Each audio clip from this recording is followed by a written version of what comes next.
જય સ્વયંભૂ કહે છે કે 52 અક્ષરો પ્રથમ સુરતામાં પ્રગટ થયા, પછી આ પિંડ બ્રહ્માંડમાં આવે છે અને બધા જ અક્ષરોની જે ઉત્પત્તિ એ સુરતામાંથી થઈ. મારા વાલા, આંખો બંધ કરીને આપણે વાંચી શકતા નથી, પણ આંખો ખોલ્યા પછી જ જેવી સુરતા લાગે પછી આપણો જન્મ થયો.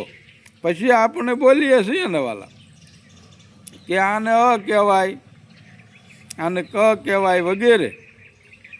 તેવી જ રીતે આપણો જન્મ થયો ત્યારે મન નથી, વાણી નથી, સુરતા નથી, અંતકરણનો ખ્યાલ નથી. તેનો અર્થ એવો થયો કે શૂન્યાકાર એટલે શૂન્ય એટલે કશું નહીં. ન્યા પછી ચેતનનો પ્રવેશ એટલે બ્રહ્મનો પ્રવેશ, જે એક જ છે. ત્યાર પછી સુરતા આવી અને 2 બન્યા.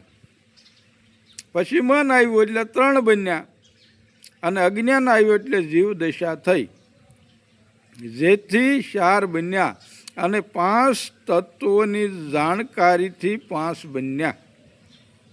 આત્માનું જ્ઞાન સદગુરુ દ્વારા થયું. 5 તત્વોમાં પોતે એમ 6 બન્યા.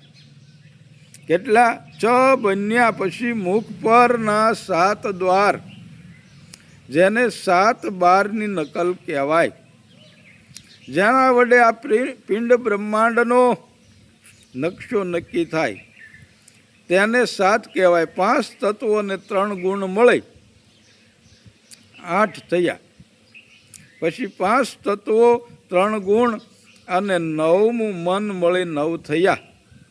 આવી રીતે રચના બની. મારા વાલા, તો શેરડીમાંથી સાર કાઢ્યો અને સાકર પડ્યું નામ.